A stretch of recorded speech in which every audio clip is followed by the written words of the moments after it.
بسم اللہ الرحمن الرحیم۔ آج کی ویڈیو بہت زیادہ امپورٹنٹ ہے کیونکہ ٹاپک ہی اتنا امپورٹنٹ ہے کہ درود شریف پڑھنے کا سب سے بہترین وقت کون سا ہے، درود شریف پڑھنے کا سب سے خاص وقت کون سا ہے کہ جس وقت روحانیت کی سپیڈ بہت زیادہ ہوتی ہے، جس وقت روحانیت کی منازل بڑی تیزی کے ساتھ طے ہوتے ہیں۔ وہ خاص وقت کہ جس وقت بندہ درود پاک پڑھتا ہے تو اللہ تبارک و تعالی اسے اپنے اولیاء کرام کی جماعت میں داخل کر لیتا ہے۔ وہ خاص وقت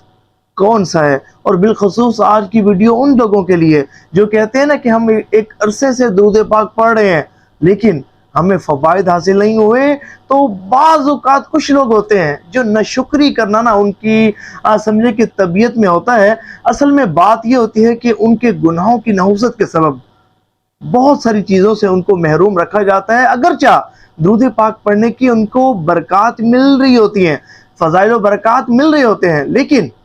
وہ خاص فضائل و برکات ان کو نصیب نہیں ہوتے کیونکہ ان کو اس خاص وقت میں درود پاک پڑھنے کی توفیق نہیں ملتی نا۔ اور وہ ہم جو سنتے ہیں نا بزرگان دین رحمہم اللہ المبین کے احوال کہ جو درود پاک پڑھا کرتے تھے ان کو بڑی برکتیں ملا کرتی تھی اور ان پر بہت زیادہ کرم نوازیاں ہوتی تھی، رحمتوں کی برسات ہوتی تھی، انعام و اکرامات کی نوازشیں ان پر ہوتی تھی، بارشیں ان پر ہوتی تھی۔ حضور نبی پاک علیہ السلام کی توجہ اور قرب خاص ان کو بہت زیادہ نصیب ہوتا تھا، تو وہ درود پاک اس خاص وقت میں پڑھا کرتے تھے۔ دیکھیں ویسے تو درود شریف ہر وقت پڑھا جا سکتا ہے، صبح شام پڑھا جا سکتا ہے، ہر لمحہ ہر گھڑی پڑھا جا سکتا ہے، اور بڑے سے بڑا گناہگار بدکار سیاہکار شخص بھی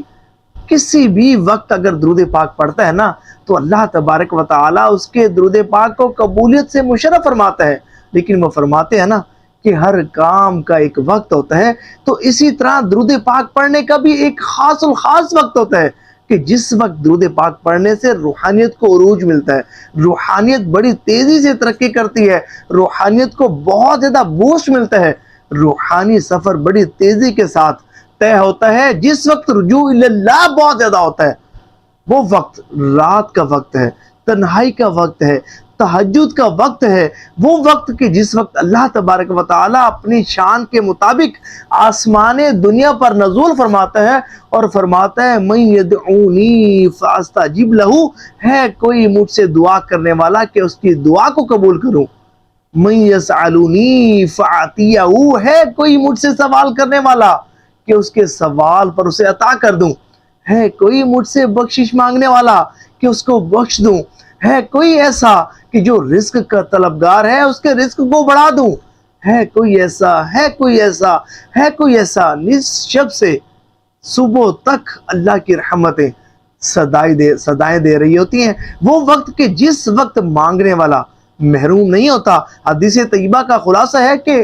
ہر رات میں ایک گھڑی ایسی آتی ہے کہ جس وقت دنیا و آخرت میں سے کوئی بھی شخص طلب کرتا ہے نا تو اس کو اس کی طلب کرنے پر عطا کیا جاتا ہے، نوازا جاتا ہے۔ کیونکہ تہجد کے وقت بیدار ہونے کے اور تہجد پڑھنے کے ویسے تو بے شمار بینیفٹس ہیں، لیکن چند آپ کو میں بتاتا ہوں کہ اس وقت آپ کا بیدار ہونا بہت زیادہ ضروری ہے کہ اللہ تبارک و تعالی اس وقت بہت زیادہ نوازتا ہے۔ مصطفیٰ جان رحمت صلی اللہ علیہ وآلہ وسلم نے ارشاد فرمایا کہ بروز قیامت کچھ لوگوں کو سرخ یاقوتی براقوں پر سوار کیا جائے گا، تو اہل قیامت پوچھیں گے مولا یہ کون لوگ ہیں؟ تو رب کریم فرمائے گا یہ وہ ہیں کہ جس وقت تم رات کو سو جایا کرتے تھے یہ اٹھ کر میری عبادت کیا کرتے تھے، یہ اٹھ کر مجھے راضی کیا کرتے تھے، سنو یہ میرے دوست ہیں، میں ان کا دوست ہوں۔ اللہ اکبر۔ اور روایت میں یہاں تک آتا ہے کہ بروز قیامت ایک منادی ندا کرے گا کہ کہاں ہیں وہ لوگ کہ دنیا میں جن کے جسم ان کے بستروں سے جدا رہتے تھے، تو کچھ لوگ کھڑے ہوں گے، مٹھی بھر ہوں گے، کہا جائے گا اٹھو اور بلا حساب جنت میں داخل ہو جاؤ۔ اللہ اکبر۔ تصور تو کریں روز محشر کا دن کہ 50,000 سال کے برابر دن کہ لوگ حساب و کتاب کی سختیوں میں مبتلا ہوں گے، اپنے پسینوں میں ڈوبے ہوں گے، اور بہت بڑا تکلیف کا دن ہوگا کہ زبان سوکھ کر کانٹا بن چکی ہوگی، سورج 1.25 میل کے فاصلے پر کھڑا آگ برسا رہا ہوگا، اور لوگ حساب و کتاب کی سختیوں میں مبتلا ہوں گے، لیکن ان سے فرمایا جائے گا کہ اٹھو اور بلا حساب جنت میں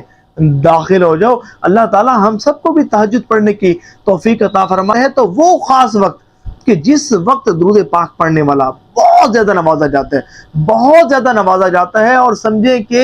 اتنا نوازا جاتا ہے کہ اس کو اولیاء کرام کی جماعت میں داخل کر دیا جاتا ہے۔ وہ رات کے وقت درود پاک پڑھنے کا وقت ہے، وہ تہجد کے وقت درود پاک پڑھنے کا وقت ہے۔ تو جو شخص چاہتا ہو نا کہ وہ بہت زیادہ نوازا جائے اور درود پاک کی اسے بہت زیادہ برکات نصیب ہوں، تو تہجد کے وقت اٹھے، وضو کرے، نوافل جتنی اللہ تعالیٰ اسے توفیق دے پڑھے، استغفار کے کم از کم ایک تسبیح پڑھے، اور پھر رجوع قلب کے ساتھ حضور نبی پاک علیہ السلام